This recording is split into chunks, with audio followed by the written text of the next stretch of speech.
Hello guys, today we're going to be working on this 4-door French door Whirlpool refrigerator. The model number is on the display. Welcome to DIY Repair Now.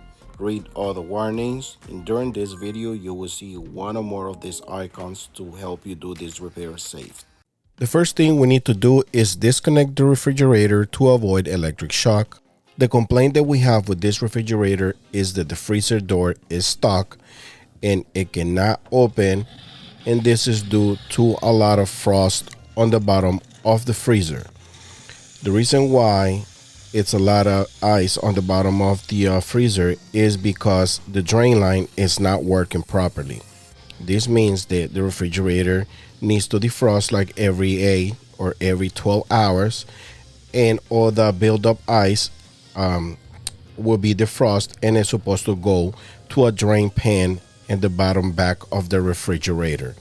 However, when that drain line gets clogged, the refrigerator throws the water inside in the bottom of the freezer side. So as you can see right there, I'm using my steamer to break it loose. However, that can take hours. So my suggestion will be go ahead and let the refrigerator thaw out, disconnect it for 48 hours with the doors open, and you won't have to use a steamer or a hair dryer, which I don't recommend. Our hair dryer and steamer, as you saw in the footage, it was very hard to get it to work. And like I said, it took me about 2 hours speeding up this process. Now I got it to break it loose, which like I said, and I'm going to keep saying it throughout this video, it was very hard to break it loose with the steamer. And I'm taking apart this trays where the homeowner was telling me that this is a issue that has been going on for a very long time. They don't even remember when it starts. And a lot of these trays are kind of broken and they are hard to remove out of the space. This refrigerator, I remember working in a couple, but they all similar, but they're not exactly the same. So in this video, because all the ice is still in the bottom of these trays and in the bottom of the refrigerator, in this footage you can see the drain line full of ice, so we already know for sure that the problem is the drain line clogged. As you see right there, the customer said that in the past they forced this door and break loose. However, I don't recommend for you guys to do this because this door is not supposed to break loose the way it did. It's supposed to stay in place, and you're supposed to take it apart differently, and I'll show you that later on in this video. So I'm going to tell you what to do and what not to do. Like I said, do not pull this door and force this door open because it's not supposed to come off like that. I only did it because, like I said before, the customer said they have done it in the past. So over here, I'm still working on trying to get this loose. I'm very sorry for the movement of the camera, but I am doing this repair by myself, and I got my GoPro on my fork head, and this is the only way I could do it. So I know you guys been telling me that sometimes the movement of the camera will get you kind of dizzy and stuff, but hey, this is the only way I can do it. Now over here, I'm trying to see how I can take this off, and the right way to do it is lift this thing up just to move it out of the way, and go ahead and remove those 1/4 screws. Just use a 1/4 screwdriver or your drill. However, I didn't got that in the footage because my GoPro turns off and I had to replace the battery, but you can see the bracket already loose. On this one, I already have fixed my GoPro, and this is how you remove the 1/4 screwdriver, the screws, I'm sorry, with the drill or a screwdriver. That's how you remove those brackets that holds this bottom tray. As you can see, like I said, in this repair, it wasn't necessary to remove it this way, but at the end of the video, I'm going to show you the right way to do it. And it's like I said, remove those two 1/4 screws from the door, but I'm going to give you details later on. Now, all this ice that has break loose, go ahead and put it in one of the trays just to move them out of the way. and be prepared for a lot of water to spill down, because all the ice is gonna melt and is gonna be water everywhere. And at the same time, you're gonna be using the steamer. I have to fill up my steamers about 15-20 times in this repair. And over here I'm removing this screws, but I gotta be honest with you, it didn't do any good, because I'm gonna try to do this repair as simple I can.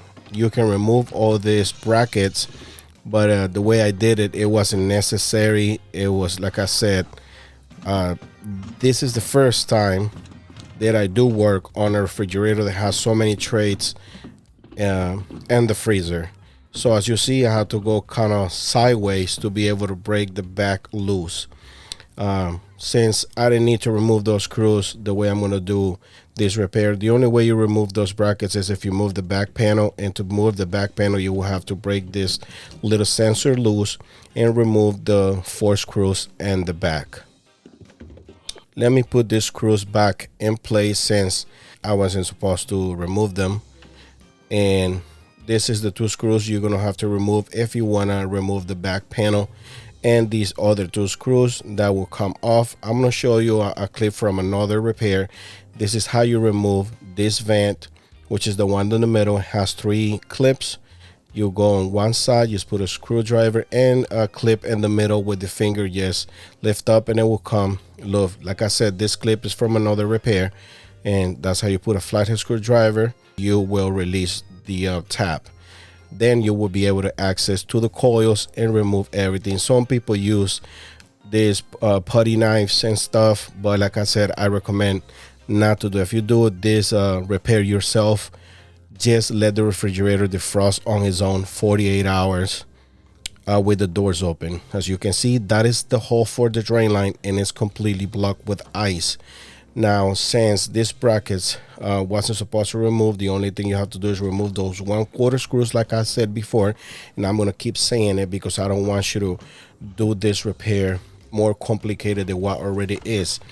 See, the reason why I forced this, because I already knew this clips right here, which I'm going to point out. Those clips supposed to be holding this bracket, and the door was not supposed to come out. So I'm gonna go ahead and fix those tabs later on. That way you guys can see that the bracket not supposed to slide out, because that door is supposed to stay in place. Go on the side until you hear a click, and that means it did click in place. This is the little clip that I'm telling you. This is how I'm gonna adjust it. Just, you know, pull it out. And as you see, it still needs more adjustment because it still let the bracket move back. This is something that you might not be run into, but in this scenario, since the customer has this issue for a long time and they was trying to prevent to call a technician, they forced these brackets too much. However, I pulled it out and now it's clicking the way it's supposed to, and it's not letting the bracket pull back anymore. So we got that taken care of, and now we're gonna put the steamer in the drain hole, as you can see right there. As I said before, this repair took me about 5 hours trying to speed up the process with the steamer, and I had to refill the steamers about 10, 15. I really believe it was about 20 times. I speed up the process because I will not leave all those hours for this video, as you can understand that. And I'm gonna speed up some footage, and then I have to cut up some footage. I'm gonna show you kind of details on how this works. A lot of people remove the panel, and you will see a lot of videos that remove the panel, but since I'm not gonna do that, I'm just gonna put this sensor back in place.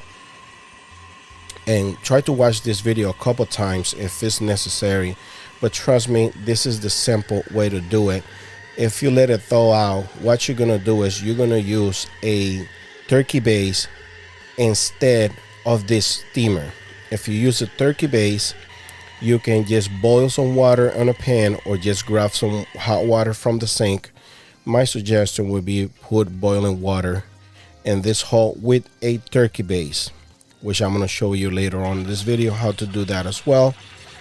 And that will unclog the drain line. However, sometimes these drain lines are clogged by food, by gunk, by any particles of the water, or sometimes it can be particles of the parts of the freezer as well inside of the evaporator. As you see right there, the water already went down. That's very good right there. The drain line is already unclogged, but sometimes you will have to go in the back as well and do something else when I'm going to show you later. See, put some water there and the water is going down the way it's supposed to.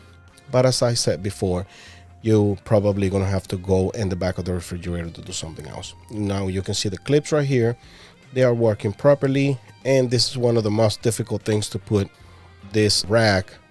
They holds the bottom of the door hinges and brackets in place. This will put the tension in the back, and it will put the door steady. That way the door comes out evenly and not sideways.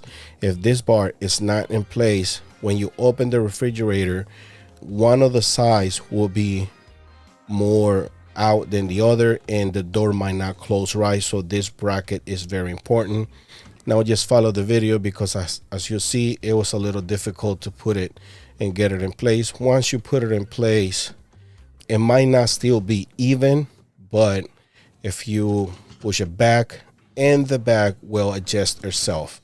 As you see, I'm pushing in and out, and eventually it will adjust by itself. So as you see, I got most of the ice out, and now I'm about to put all these racks in place, which just follow the video. I cannot give you too many details because, like I said before, this is the first time me working in a freezer that has 3 racks, 3 shelves, however you want to call it. And like this part of the racks are broken already. There's some of them was not even in place when I arrived, and the customer already know that, and he said that he just gonna deal with it the way it is, that he might even gonna take them out because he kind of don't even use them since the refrigerator wasn't working before. The ones they need is the very bottom one, which is the one you see in the footage right now. And this one is kind of easy to put it in place. So as you can see in this footage, the rack is in place. So if you defrost the refrigerator, you don't have to go through all the process on every rail that you see me dealing with the tabs and stuff and preventing the door from coming out. The only thing you need to do is remove those 2 screws. It's 2 1/4 screws in the bottom, and you're gonna be able to remove the bottom rack and then deal with the rest of the rack. That's the way to do it.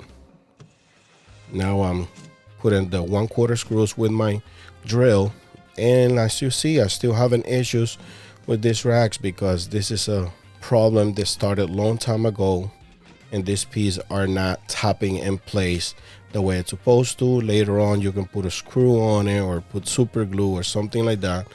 Or if you can afford a new one, that'd be great too, which they're very hard to find, and when you do, they are very pricey, and a lot of customers said that they can live without them.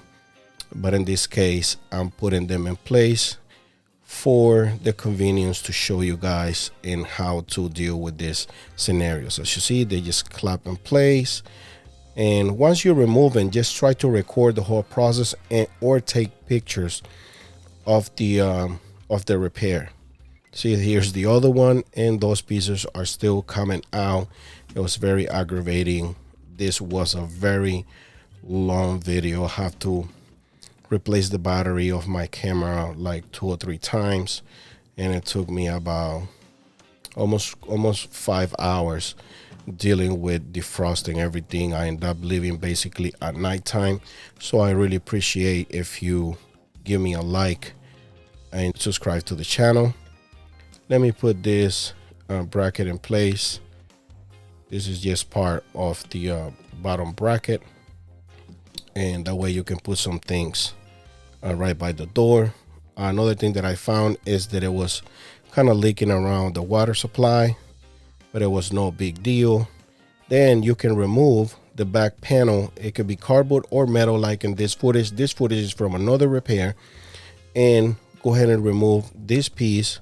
Sometimes you might have to replace this little rubber piece, because this could be the reason why it's frosting up and is letting air go in, and then it condensates and it freezes up.